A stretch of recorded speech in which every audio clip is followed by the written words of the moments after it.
नमस्कार। आपका अखबार के YouTube चैनल पर आपका स्वागत है। मैं हूं प्रदीप सिंह। 11 अक्टूबर 2021 को जब केंद्र सरकार ने बॉर्डर सिक्योरिटी फोर्स सीमा सुरक्षा बल के एक्ट में संशोधन किया और ये तय किया कि उसका दायरा जो है सीमा से 50 किलोमीटर के अंदर तक बढ़ा दिया जाएगा। अलग अलग राज्यों में उस समय अलग अलग ये सीमा थी, कहीं 15 किलोमीटर की, कहीं 80 किलोमीटर की।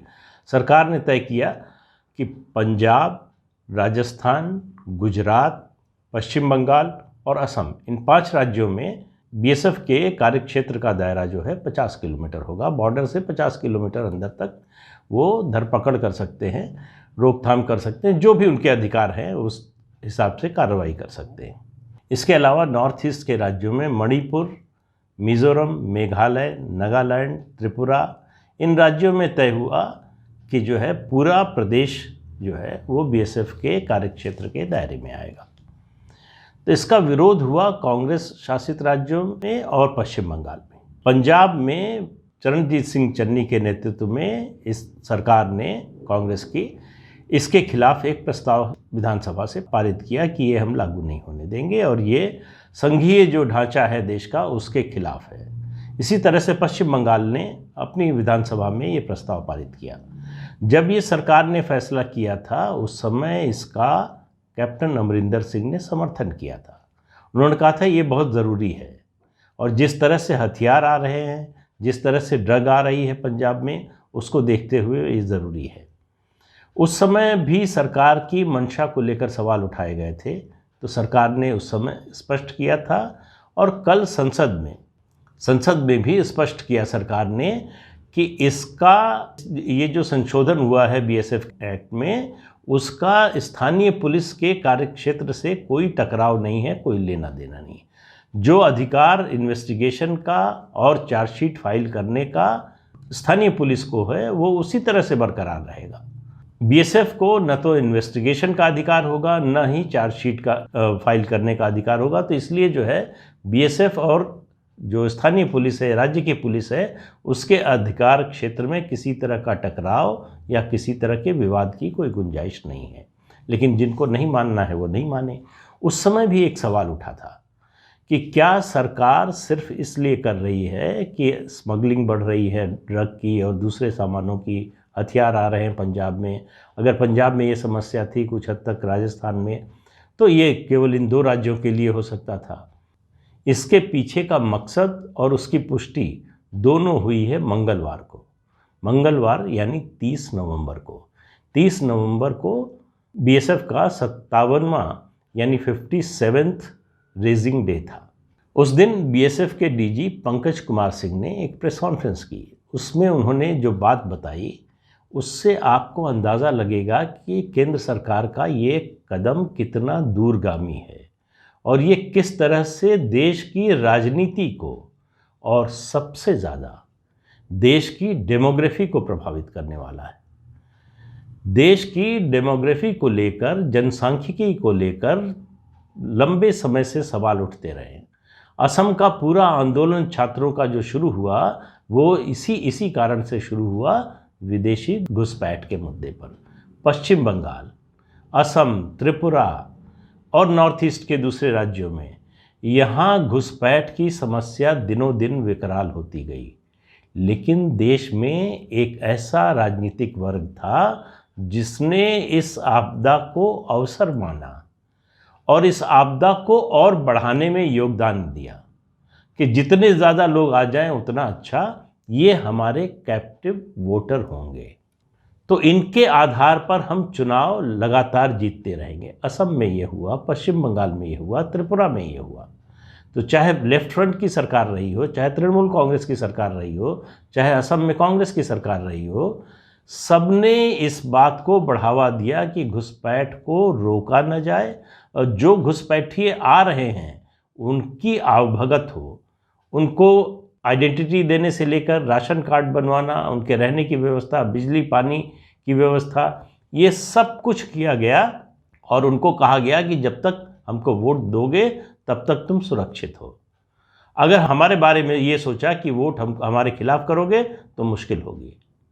और जिसने भी इसका विरोध किया जिस राजनीतिक दल ने, जिस संस्था ने, उसको सांप्रदायिक करार दिया गया, उसको मुस्लिम विरोधी बताया गया, उसको कहा गया कि ये देश को तोड़ना चाहते हैं, देश में सांप्रदायिकता को बढ़ावा देना चाहते हैं। इस तरह से जो सही थे उनको गलत साबित करने और जो गलत थे उनको सही साबित करने की लगातार कोशिश होती रही। इस तरह का विमर्श खड़ा किया जाता रहा। लेकिन असम के आंदोलन ने इस समस्या को राष्ट्रीय स्तर पर पहुंचाया, तो सुप्रीम कोर्ट तक मामला गया। वहीं से निकली एनआरसी। तो हालांकि राष्ट्रीय स्तर पर एनआरसी तो अभी लग रहा है शायद ठंडे बस्ते में चली गई है, क्योंकि मंगलवार को संसद में गृह राज्य मंत्री नित्यानंद राय ने जो बताया, उन्होंने कहा कि अभी देश भर में एनआरसी करने का कोई प्रस्ताव नहीं है और सीए का जो कानून बना है उसके नियम बनने में अभी समय लगेगा। लेकिन ये मुद्दा अलग है, इस पर कभी फिर बात करेंगे। असली मुद्दा है कि क्या घुसपैठ के जरिए भारत में डेमोग्राफी को बदलने की कोशिश हो रही थी। इसमें कोई शक नहीं है। राजनीतिक दलों से लेकर हाई कोर्ट, सुप्रीम कोर्ट तक इस बात को मान चुके हैं कि घुसपैठ हो रही है, घुसपैठिए हैं। अलग अलग समय पर संसद में अलग अलग सरकारों ने अलग अलग आंकड़े दिए, 2 से 3 करोड़, 4 करोड़, जिसके जो इस तरह के आंकड़े जो है लगातार आते रहे। तो घुसपैठ हो रही थी, अवैध घुसपैठ हो रही थी। जो बात डीजी ने कही, डायरेक्टर जनरल बीएसएफ ने कही अपनी प्रेस कॉन्फ्रेंस में, उन्होंने कहा कि बीएसएफ ने इस आदेश के बाद बॉर्डर एरिया के गांवों में सर्वे कराया। उस सर्वे के नतीजे से ये बात स्थापित होती है कि इन सीमावर्ती राज्यों में जो गांव हैं सीमा से लगे हुए, उनमें उससे आगे तक घुसपैठ हो रही है। डेमोग्राफी को बदलने की कोशिश हो रही है। जो जनसांख्यिकीय संतुलन है, डेमोग्राफिक बैलेंस है, उसको बिगाड़ने की कोशिश हो रही है। इसीलिए सीमावर्ती राज्यों में अचानक मुस्लिम आबादी बढ़ने का ये एक बड़ा कारण है। और इस कारण का बने रहना, इसको पोषित करना, ये वोट बैंक की पॉलिटिक्स से गवर्न होता है। तो ये जो सरकार ने 50 किलोमीटर का दायरा बनाया है बीएसएफ के कामकाज का, कार्यक्षेत्र का, उससे इस घुसपैठ को रोकने में मदद मिलेगी। अब जब ये घुसपैठ रुकेगी, ऐसे आने वाले लोगों की पहचान होगी, उनको आने से रोका जाएगा। अगर कोई आ गया तो उसके वापस किया जा सकेगा, वो उसकी पहचान हो सकेगी कि कौन घुसपैठिया है। तो इससे जिन लोगों का वोट बैंक प्रभावित हो रहा है, उनमें चिंता होना तो बहुत स्वाभाविक है। असम जो सबसे ज़्यादा पीड़ित है, वहाँ आवाज़ नहीं उठी, क्योंकि वहाँ बीजेपी की सरकार है। उनको मालूम है कि घुसपैठ का नतीजा असम पर, प्रदेश में क्या पड़ा है, वहाँ के स्थानीय लोगों पर क्या पड़ा है, वहाँ जो स्थानीय समाज का जो सामाजिक समीकरण है, सौहार्द है, वो किस तरह से बिगड़ा है, किस तरह से सांप्रदायिकता बढ़ी है, किस तरह से हिंसा बढ़ी है, अपराध, आतंकवाद बढ़ा है। जो घुसपैठिए हैं, ये आतंकवादियों का सबसे बड़ा केंद्र है, सबसे बड़ा सोर्स है रिक्रूटमेंट का। इसके बावजूद कुछ पार्टियां उनका समर्थन करने, उनका बचाव करने के लिए तैयार हैं। पश्चिम बंगाल में एक और भी समस्या, वो है पशुओं की तस्करी, गोधन की तस्करी। वो भी इसी कारण सफल हो पाती थी कि बीएसएफ का कार्यक्षेत्र का दायरा बहुत थोड़ा था, इसलिए परेशानी हो रही। वो पूरा जो तंत्र है, और गोधन की तस्करी कौन लोग करते हैं या बताने की ज़रूरत नहीं है, तो उनकी अर्थव्यवस्था पर फर्क पड़ रहा है, उनका जो आर्थिक तंत्र है वो टूट रहा है। तो वहाँ समस्या हो रही है। ममता बनर्जी के लिए समस्या होगी कि ये जो डेमोग्राफी के जरिए डेमोग्राफी में बदलाव करके चुनाव में फ़ायदा उठाती थी, अपना वोट बैंक बढ़ाती थी, वो अब नहीं हो पाएगा। पंजाब में जो ड्रग के भरोसे राजनीति चलती थी, ड्रग के धंधे से जो कमीशन मिलता था, जो चंदा मिलता था, वो बंद होगा। हथियारों का आना बंद होगा। उसका अवैध व्यापार था, उस पर लगाम लगेगी।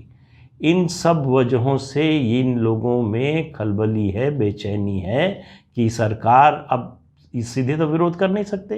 ये नहीं कह सकते कि आप जो है स्मगलिंग मत रोकिए, ये नहीं कह सकते कि आप घुसपैठ मत रोकिए। ये नहीं कह सकते कि आप वहाँ से जो ड्रग आ रही है उसको मत रोकिए।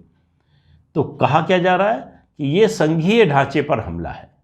ये ठीक उसी तरह का तर्क है जैसा सीएए के बारे में दिया गया था कि ये कानून जो है भारत के मुसलमानों के खिलाफ है, जबकि उस कानून का सीधा ताल्लुक पाकिस्तान, बांग्लादेश, अफ़गानिस्तान में रह रहे उन माइनॉरिटीज़ के लिए है जिनमें हिंदू आते हैं, जिसमें बौद्ध आते हैं, जिसमें सिख आते हैं, जिसमें ईसाई आते हैं, जिसमें जैन आते हैं।